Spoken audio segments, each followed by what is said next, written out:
Doggy. There's a dog among us. Dog. All right, guys, so I came in tonight to start tearing into this. I'm actually done for the night. So we are waiting on the keyway for this guy. So we're gonna go take it from our parts truck up on the hill. And it is on order, so we're just gonna use the new one on his. Fluid damper should be here tomorrow, so we're gonna come back to this Saturday. I got all of the valve covers all cleaned up, every single one of them. And then this one here is just missing an O-ring, so I left that loose for now. We got this guy torqued down. Yeah, she looks really good. We also did the valve adjustment. There were quite a few that were out of whack, obviously, because, you know, we changed everything and put everything back. I also moved these to the back. So we're gonna go get some hoses to run down to the frame, make them all nice and pretty. Yeah, that's where we're at. So I will see you guys in about 2 days when we start tackling the rest of this stuff. So between the alternator, this, and the rad, we're gonna get all cleaned up. But I am not throwing this front end on until the fluid damper comes, because we got a new tack sensor, and we got the fluid damper coming. So this whole bracketry is gonna get moved, and we're gonna use feeler gauges to make sure everything is within spec, and we will go from there. All right, so we are on Saturday. I took a day off yesterday. So what we're gonna do, because I was waiting on parts mainly, but you guys can see we cleaned up a lot of this stuff. I asked Josh if he wanted me to clean up the intake horn or two. He said labor-wise, no, it's kind of not worth it. So I was like, okay, cool, we'll just throw that back on like that. But I said I refuse to throw anything back on this truck that has oil on it. So we're cleaning everything up. That we're gonna probably pressure wash here later. Unfortunately, he doesn't want to evac the system, so I can't do anything about that, but I didn't take it off, so not my problem.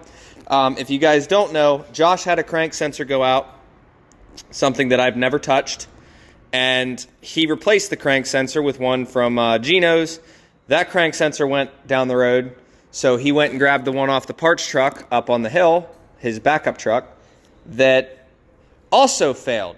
So that's why Josh tried to wire in that guy right there, because there's no alternator when the crank sensor fails.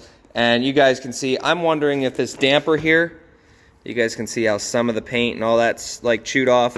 I'm wondering if these sensors aren't failing. I'm thinking that this thing is, obviously it's bad, but I'm wondering if it's just not getting a good reading off of this one. So, two things. One, that means that he took off this guy here that was working perfectly fine, and then zip tied it up. But in doing so, when he removed the, let me see if I can find the arm. Actually, yeah, here it is. There's a keyway in there. Well, when he removed this and this kind of came off, the keyway fell out. So that's an $11 part. He's got one on order. We're gonna put it back on the parts truck, but I went and got it from our parts truck. This little thing right here is $11. Keep that in mind. Then he went and got this bad Larry, because Josh does, contrary to popular belief, Josh does beat the shit out of this truck. And I don't mean like fast acceleration and beating the crap out of it like that. I'm talking he takes the truck and does really, really high speeds in it with a shitty damper, and it causes other things to break and come loose. So we have this bad Larry right here. Fluid damper. This was $700. So we get to install that. All of this should be trash. This is like glued to, oh, there we go. There's the bracket that I was looking for. So there are installation instructions on this thing that we are gonna follow, but just, this thing is massive compared to the other one. Like, if you look at this thing and there's no rubber, like, this should be a lifetime part. That's why Josh wasn't afraid to spend the $700 on it. It's a lifetime part. So we got a new bracket. We got wire harness right here, extension harness. That's the harness they use. It's kind of got solder in it. I like that. This is one of the first companies that actually sends some shit like that. I like that. Fluid damper plus, like, good shit, all right? I hate these companies that use these shitty ass butt connectors. Also has installation instructions and certifications. So, not that Josh is going to be racing this. This is literally just a Hotshot truck. But this is just one of those things. Unfortunately, when you buy a used truck, you're gonna have to go over everything a lot of times, and this is no, this isn't anything you can really avoid. I've never gotten to touch the front case on this truck, but Josh knows since I sealed mine that I'm pretty positive I can get this thing to seal as well. And with the front case coming off, I can put in that little guy in there, the rack plug, without having to pull the pump or grind his case away. So, first things first, I'm gonna get his this thing back on first with the keyway. Get this locked down because it's easier to reach with, actually I should have done it with the intake horn off, but not a big deal. And then once we get the fluid damper on, we're gonna start taking all the parts and taking them out to get cleaned. We need the alternator, we need the tensioner, and we need the radiator. But I also think I'm gonna start cleaning off parts like this. And while this is out, Josh has been having problems with this thing leaking, so I'm gonna try to take care of that as well. But intercooler's fine, fan is fine. So let's just get to work, and I will see you guys in a little bit. All right, so here we are a little bit later. I got the all the bolts tightened down on the shutoff solenoid, and you guys need to be careful with when you tighten this bolt, because if you don't have this in position and you tighten it, and then you try to put this shutoff solenoid on and you tighten that down, it will bind. So just keep that in mind. But this is perfect. The cotter pin is in there. It is a bitch. If you guys are ever gonna do one of these and it's your first time, have fun. I've done quite a few, so it's okay now. But we got the damper on. She's torqued down to, I think it was 92 foot-pounds. We got this one on. I put Loctite on the back bolt and the front bolt so this thing never wobbles. I also have, I said it somewhere. I probably dropped it, but the spec for that is like 0.05. I know I set it down somewhere and I probably dropped it, but I had the, the fuck is it? Oh, here it is. Yeah, so there you go. Got that. It's 0.05, and then I spun the motor over to make sure everything was good with it in there and without. Now, unfortunately, this, when you put it where the way that you want to route it, does not reach this. So we're going to get these wires cleaned up. I'm going to cut back as far as I can because I don't know if we're having an issue with this connector, but this is part of the kit. You have an extension harness and a bunch of these. So we're going to get all that cleaned up, cut it out, do one at a time, make sure all the distance is the same. I'm going to get all of this cleaned up. Before, I had wire loom on it right here. So we're going to do the same thing again. They do send this stuff, but in my opinion, it's not enough. I might actually still use it, but then put loom over top of it as well, just for that double extra protection. But there you go. Let's get these wires cleaned up, make sure that there is no cuts or frays, and might even start breaking this free here because, let's just be honest, this harness looks like shit. All right, so I got it back on. I did loosen this back up because unfortunately you have to take that off to put the belt on. You either have to pull that or pull that, one or the other. So I'm gonna redo it, inspect, spin it over, check it over. But this is the harness that I came up with. You can see there's one tab here, and then I went to the parts bin and found another tab here, so it's run behind, and then it disconnects right here. So super easy, super simple. If Josh ever needs to replace this sensor, that is magnetic, by the way, if Josh ever needs to replace this sensor, he's gonna have to cut these 3 wires and then splice this into it.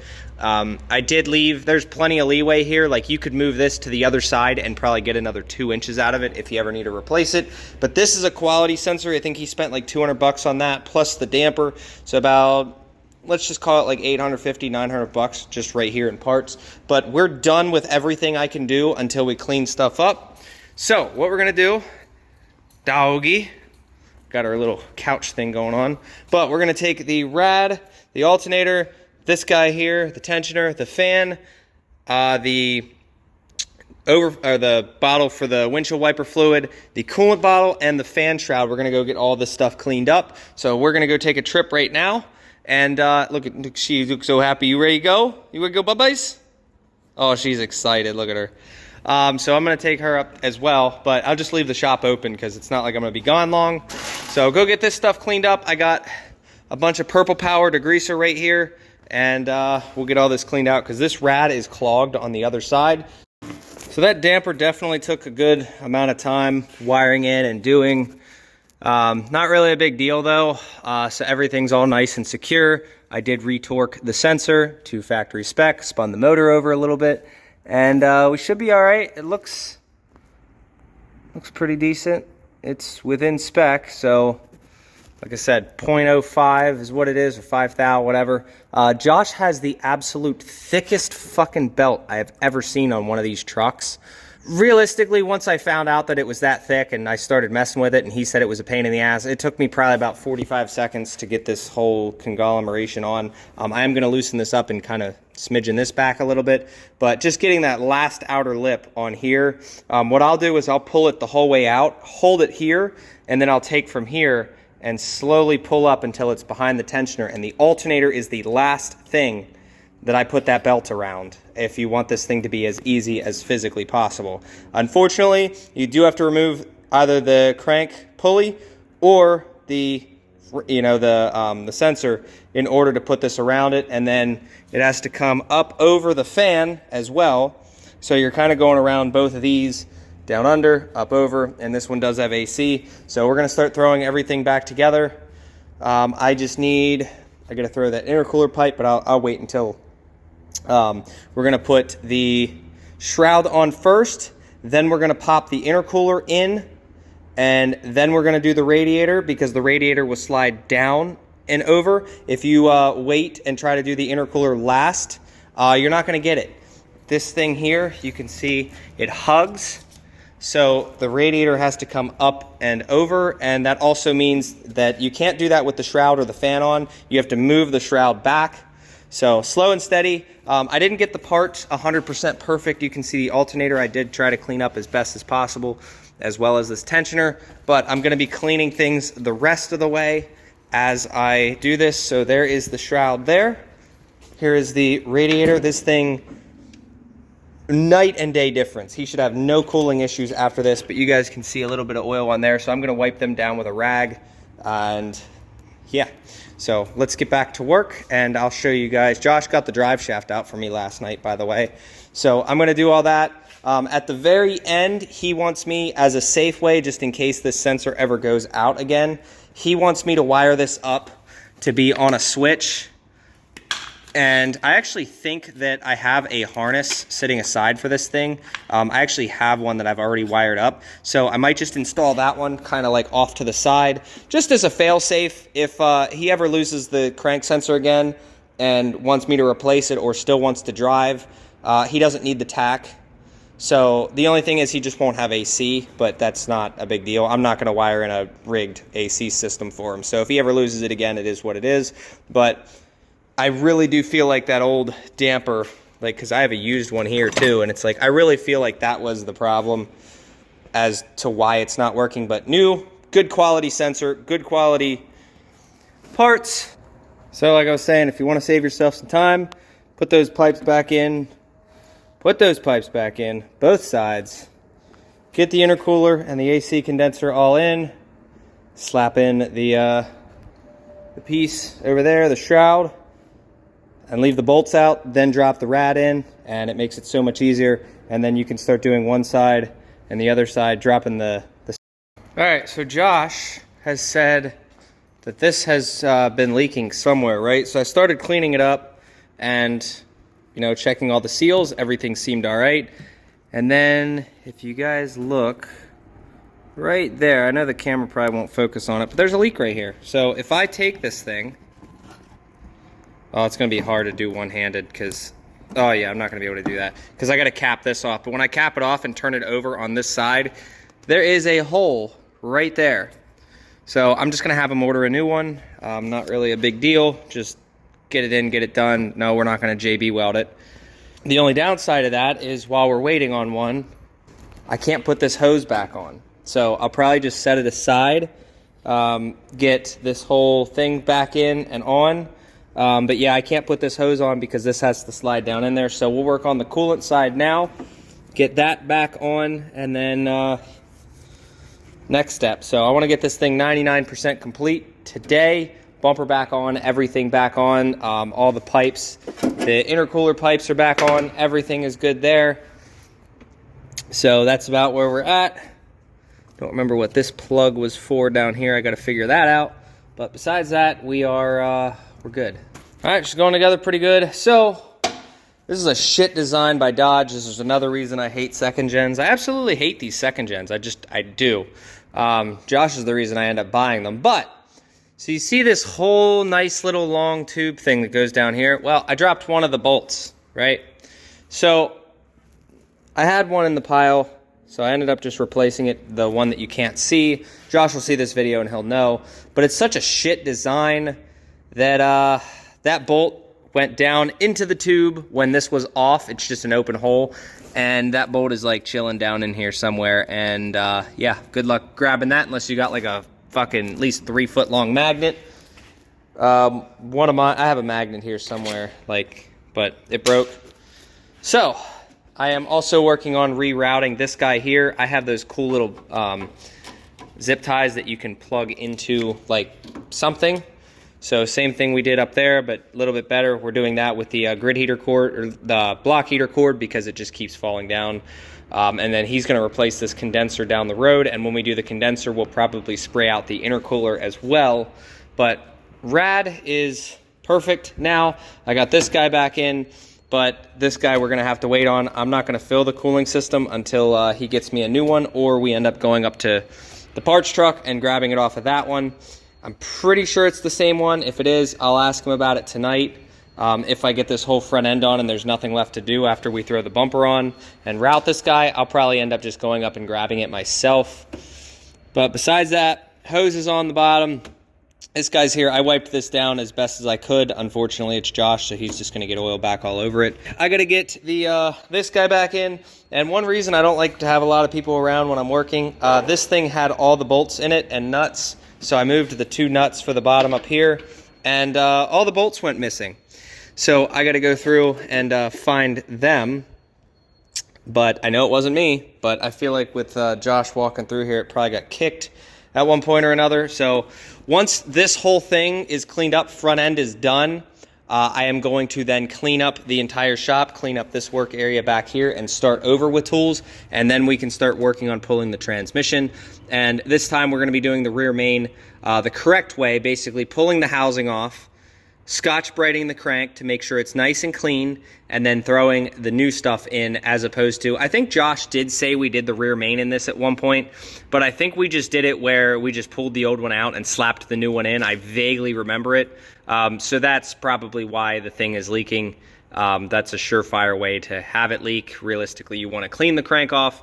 I probably didn't know much better back then anyway, but it was just like a quick slap together, so I'm just going to take care of that and have it be nice. So, and other than that, we'll have to figure out an O-ring for that, because that's going to be an oil leak as well.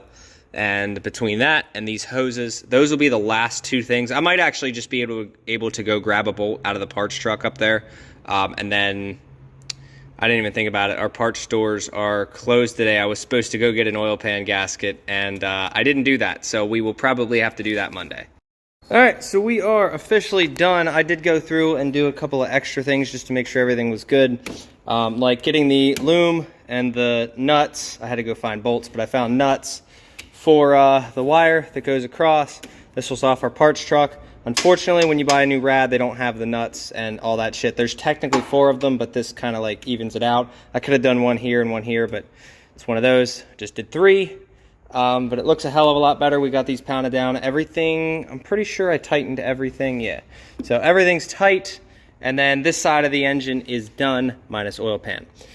So the next time you guys see this truck, it will have a transmission out of it and those 2 little lines we're going to buy on Monday. But I got this thing nice and routed. That's where I put mine. So you can see we got those little, I don't know, yeah, these. So you see how they have them little clips on the end? I have a ton of them. And I used them, I routed it all nice through where it needs to be, and then kind of zip tied it back to itself so Josh could put it here. I told him eventually it'd be cool to have one that goes into the bumper. But this is where we're at with this truck. She's done. I am not going to hook up this wire here because Josh has his refrigerator off of these batteries back here. And they're probably drained to shit. I don't know how to check them. He told me to, and I really have no idea. I'm not going to get into this mess. This is all his. So he's coming tonight. we're gonna pull the trans. But if I hook this wire up to the battery, it connects those batteries to this battery through this isolator box here. You can see there's it's like a relay, big power in, and then positive and negative. This is supposed to be keyed on power, but he said he wanted it to be permanent so that it goes to them all the time. But pretty much, she's done. She's done. She's done. She should have absolutely no oil leaks besides the pan and the rear main. So we'll tackle that in the next video. Hope you guys are enjoying the second gen content. We should have the oil pump for this guy here soon as well. But in the meantime, I'm just going to keep cranking out these videos for you guys. And we'll go from there. Like I said, Josh has the drive shaft already dropped. And once we know that everything works, I'm just going to go ahead and make a harness for this. And I'll wire that in later. But he's got to bring me some coolant. And no, we're not going to fire it up as is because it'll blow oil out of these guys here. And those are also a major oil leak. Been telling him for a long time to get some hose, but it's like, where's this oil coming from? And it's like, it's coming from the valve covers, but we've replaced the gaskets. It's the breathers. So also, it is so hard to keep this stuff clean. Look at that. Nice. It's like you polished them. I'm like, nah, not really, but there you go. She looks good. And oh, this bolt is also from Peggy, so I'm gonna go throw this one back up on Peggy. Josh is thinking about keeping Peggy as a backup truck in case something ever happens to this one. We're thinking about selling the motor and then just having that truck as a shell, as a spare, because it's a two-wheel drive truck. But if anybody needs a good motor, probably gonna part that one out. So I'll let you guys know. We've got a couple of pieces off of that truck in general. So not really a big deal, but it's nice to have everything as we need it, and this truck is going to be out and working. So there you go. See you guys in the next video.